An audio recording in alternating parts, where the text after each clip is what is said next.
Lorsqu'on parle de recherche académique, il est souvent difficile d'imaginer les retombées concrètes qu'elle pourrait avoir.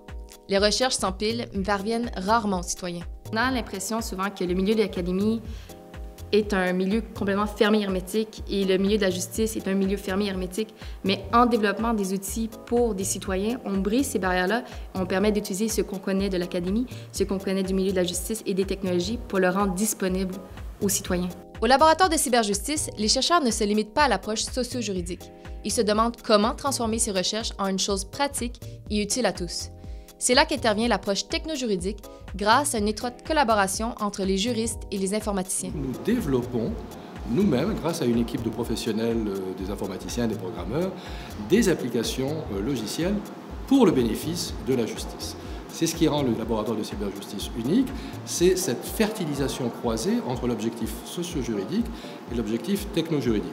Vous comprendrez aisément que les réflexions et les développements socio-juridiques auxquels se livrent nos chercheurs sont très utiles pour l'équipe informatique pour développer des outils qui sont parfaitement adaptés aux besoins des acteurs judiciaires. Pas pour la recherche en soi, mais c'est pour que ça soit utile à quelque chose, d'arriver à faire progresser la société en utilisant nos talents. Les logiciels développés par l'équipe techno-juridique ne se limitent pas à reproduire les processus judiciaires existants. Ils les modernisent et favorisent l'émergence de nouvelles pratiques au sein des services judiciaires, plus en phase avec le potentiel des dernières avancées technologiques. La relation de travail entre les juristes et les informaticiens est unique au sein du laboratoire de cyberjustice. Les juristes ont la connaissance de la mise en pratique du droit.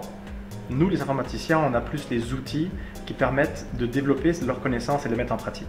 Cette symbiose, bien que stimulante, demeure pleine de défis. There's a divide between developers and lawyers because there's not much overlap between the two skill sets. So I think our role at the lab here, and my role as well, is to be the interface between the two and kind of the translator. Since there's a big step from going to legal language to normal language and then further on to technological language.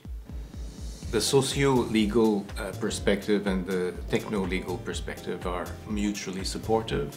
Au sein du techno-juridique, il y a des projets en partenariat avec des organismes pour trouver des solutions concrètes à leurs problèmes, tels le tribunal virtuel et la plateforme de résolution des conflits en ligne Parle. Alors le tribunal virtuel, c'est un projet phare du laboratoire sur lequel on travaille présentement. Ce projet hautement modulaire, accessible en tout lieu et en tout temps, sur tout type de terminal, est rapidement configurable en fonction des besoins des tribunaux.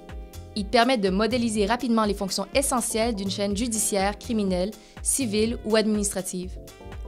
Un autre projet phare du laboratoire de cyberjustice est Parle, une plateforme de résolution en ligne des conflits qui est présentement utilisée par divers organismes et tribunaux judiciaires. Parle permet aux citoyens de régler ses problèmes par lui-même, rapidement et à moindre frais, via une plateforme web qui offre la négociation, la médiation et le jugement si besoin.